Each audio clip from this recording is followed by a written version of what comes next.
Nous, en tant qu'enfants de Dieu, à l'exemple de Christ, nous devons choisir le chemin de l'humiliation.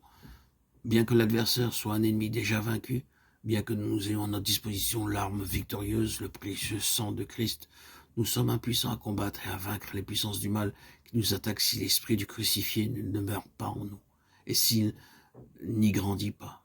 Christ ayant donc souffert pour nous dans la chair, vous aussi, armez-vous de cette même pensée. 1 Pierre 4, 1. Ayez une même pensée que Jésus-Christ a eue, demande l'apôtre.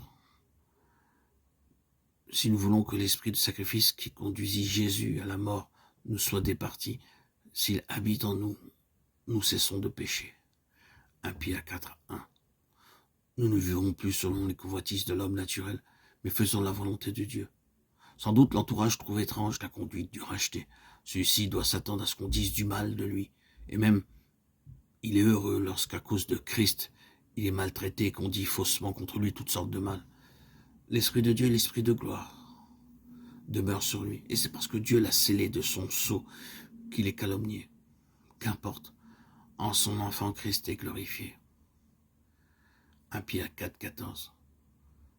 Buvons donc aussi à la coupe que le Seigneur a bu. Aspirons à connaître toujours plus l'esprit du calvaire pour remporter la victoire. L'apôtre Pierre nous rappelle que Jésus a souffert pour nous dans la chair. Et il nous exhorte à suivre l'exemple du Maître et à savoir souffrir au sein de ce monde mauvais. Lui, le Seigneur. Il vint ici-bas comme serviteur et dans la faiblesse choisissant d'être rendu semblable aux hommes, bien qu'il fût le Tout-Puissant. De propos délibérés, il suivit le chemin de l'humiliation, quoiqu'il fût le Fils de Dieu. Il le suivit jusqu'à la croix, la mort honteuse de la croix, acceptant la coupe la plus humiliante, la plus douloureuse que notre monde pouvait lui donner à boire. Pas à pas, il s'abaissa encore et suivit jusqu'au bout le chemin de la souffrance et de l'humiliation.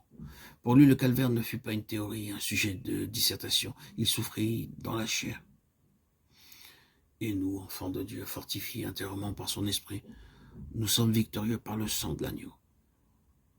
Et faisons à notre tour l'expérience avec les rachetés de tous les siècles, notre grand ennemi est invaincu. Il a perdu. Il nous est dit dans Éphésiens 6, 11, 13, revêtez-vous de toute l'armure de Dieu afin de pouvoir résister aux artifices du diable et ayant tout accompli, tenir ferme.